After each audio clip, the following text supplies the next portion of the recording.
आप सभी का स्वागत है साहिल पांडे अकेडमी में। तो चलिए शुरू करते हैं आज के यानी 7 दिसंबर के अपने करंट अफेयर। बिना किसी देरी के सभी क्वेश्चन आंसर्स बहुत ही सिलेक्टेड लिए गए हैं और बहुत ही महत्वपूर्ण है। तो चलिए शुरू करेंगे बिना किसी देरी के। हमारा पहला क्वेश्चन है, हाल ही में सामी सिल्वा किस देश के क्रिकेट के अध्यक्ष बने हैं? इसका सही आंसर होगा श्रीलंका। आइए हम लोग श्रीलंका से बनने वाले कुछ महत्वपूर्ण करंट अफेयर्स जानेंगे। श्रीलंका के क्रिकेटर प्रवीण जयविक्रम को 1 साल के लिए क्रिकेट के सभी प्रारूपों से प्रतिबंध किया गया है। अनुरा कुमार दिसानाइके श्रीलंका के 9वें राष्ट्रपति बने हैं। श्रीलंका ने भारत सहित 35 देशों को वीजा मुक्त प्रवेश की अनुमति दी है। भारत और श्रीलंका ने एलएनजी अवसंरचना और विद्युत विकास के लिए समझौता ज्ञापन पर हस्ताक्षर किए हैं। भारत और श्रीलंका के बीच यात्री नौका सेवा फिर शुरू हुई है। महिला एशिया कप टी20 टूर्नामेंट श्रीलंका के दम्बुला में शुरू हुआ है। श्रीलंका ने पहली बार विमेंस एशिया कप 2024 का खिताब जीता है। हमारा अगला क्वेश्चन है, हाल ही में किस राज्य में प्रधानमंत्री आवास योजना के तहत 16,000 घर बनाए जाएंगे? इसका सही आंसर होगा उत्तराखंड। आइए हम लोग उत्तराखंड से बनने वाले कुछ महत्वपूर्ण करंट अफेयर्स पे ध्यान देंगे। वरिष्ठ आईपीएस दीपम सेठ को उत्तराखंड का डीजीपी नियुक्त किया गया। उत्तराखंड में लोक पर्व इगास बग्वाल बनाया गया।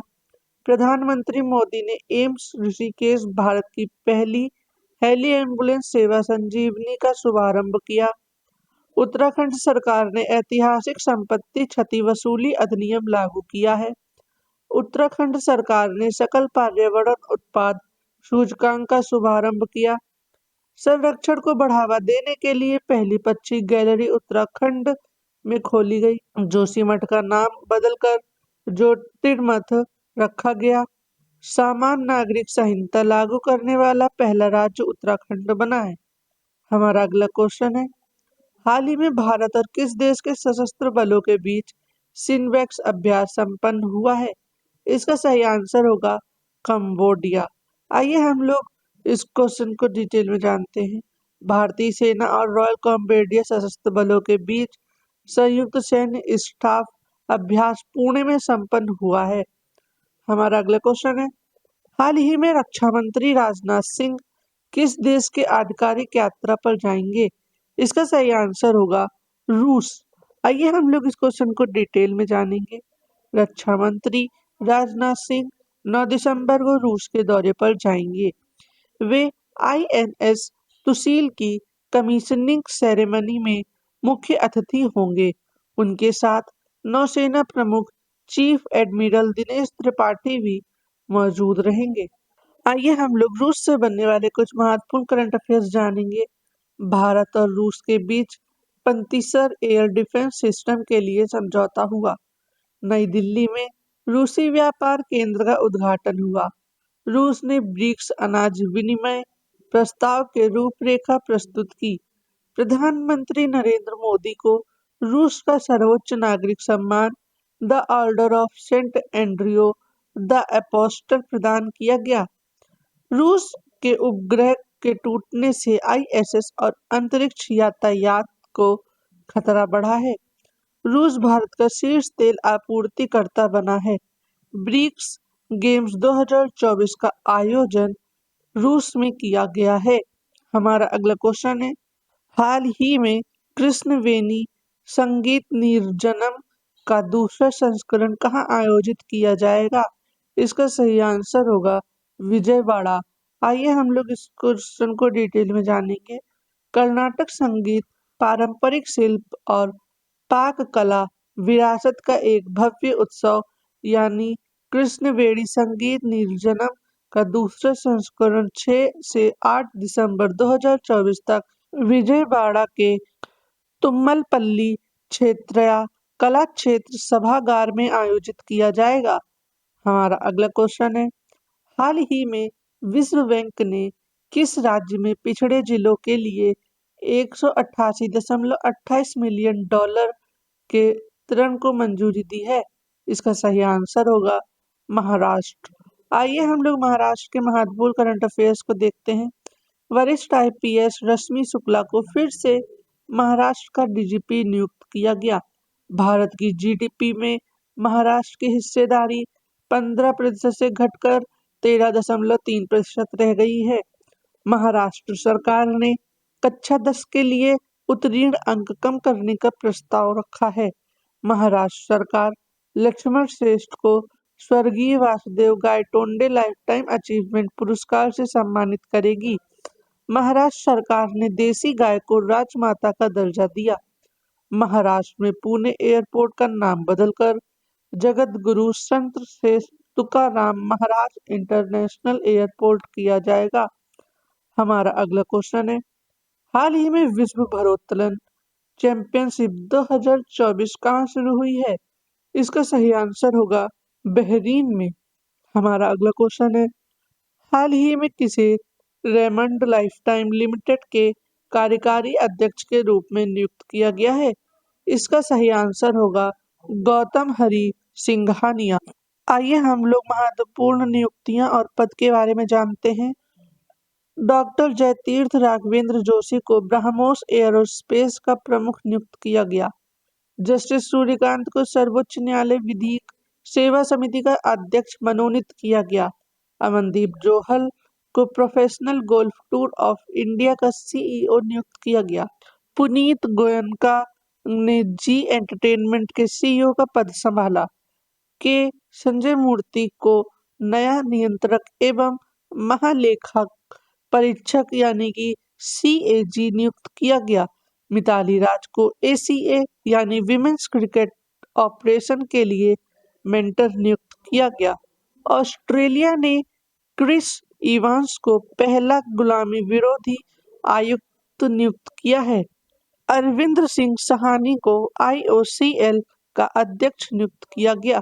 हमारा अगला क्वेश्चन है, हाल ही में अन्य चक्र और स्कैन पोर्टल का अनावरण किसने किया है? इसका सही आंसर होगा प्रहलाद जोशी। आइए हम लोग इस क्वेश्चन को डिटेल में जानेंगे। हाल ही में केंद्रीय मंत्री प्रहलाद जोशी ने सार्वजनिक वितरण की आपूर्ति श्रृंखला के अनुकूलन उपकरण यानी अन्य चक्र और स्कैन एनएफएसए के लिए सब्सिडी दावा आवेदन पोर्टल का शुभारंभ किया। स्कैन पोर्टल सब्सिडी दावों को सिंगल विंडो में प्रस्तुत करने की अनुमति देता है और त्वरित समाधान की सुविधा प्रदान करता है।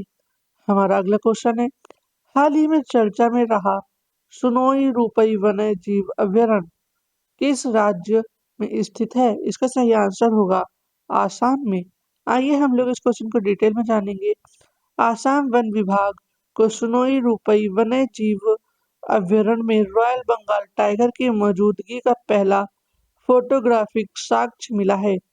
यह भारत में आसाम में स्थित एक संरक्षित क्षेत्र है। इसका क्षेत्रफल 175 वर्ग किलोमीटर। इस क्षेत्र को 1998 में अभयारण्य घोषित किया गया था। आइए हम लोग आसाम से बनने वाले कुछ महत्वपूर्ण करंट अफेयर्स जानते हैं।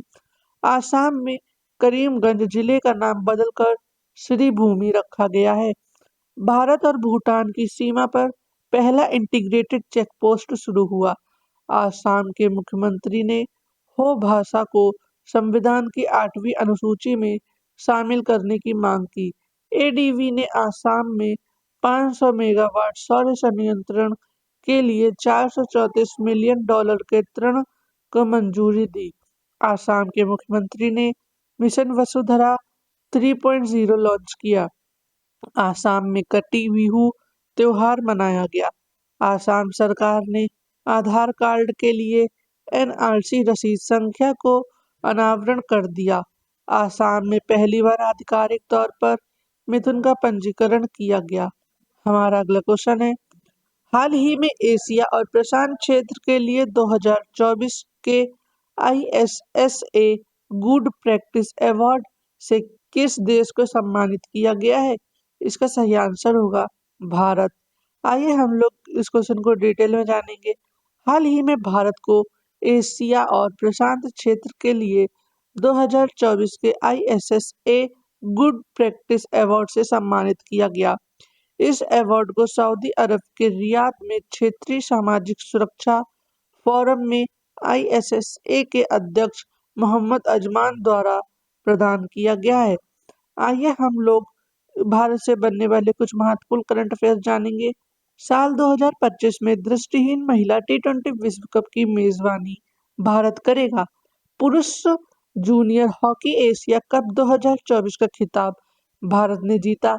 अमेरिका में अंतर्राष्ट्रीय छात्रों को स्रोत के रूप में भारत ने चीन को पीछे छोड़ा। महिला एशिया हॉकी चैंपियंस ट्रॉफी 2024 का टाइटल भारत ने जीता है। वैश्विक जलवायु सूचकांक 2024 में भारत 10वें स्थान पर रहा। भारत ने IOA के समर्थन से पहले खो खो विश्व कप की मेजबानी 2024 की तीसरी तिमाही में यूनिट वॉल्यूम के हिसाब से भारत दूसरा सबसे बड़ा स्मार्टफोन बाजार बना। चीन अभी भी पहले स्थान पर है। हमारा अगला क्वेश्चन है, हाल ही में सुनीत मेहता को किस देश में भारत का अगला उच्च आयुक्त नियुक्त किया गया है? इसका सही आंसर होगा फिजी। आइए हम लोग एम्बेसडर और राजदूतों की नियुक्तियों के बारे में कुछ महत्वपूर्ण करंट अफेयर्स जानेंगे। दिनेश भाटिया को ब्राजील में भारत का राजदूत नियुक्त किया गया। श्री बाला सुब्रमण्यम को मालदीव में भारत का उच्च आयुक्त नियुक्त किया गया। अनुराग श्रीवास्तव को मॉरिशस में भारत का अगला उच्चायुक्त नियुक्त किया गया। डॉक्टर नीना मल्होत्रा को स्वीडन में भारत का एम्बेसडर बनाया गया। बी बनलाल बन्ना को कंबोडिया में भारत का राजदूत नियुक्त किया गया। कुमार तुहिन को नीदरलैंड में भारत का राजदूत नियुक्त किया गया। स्वाति विजय कुलकर्णी को अल्जीरिया में भारत का राजदूत नियुक्त किया गया।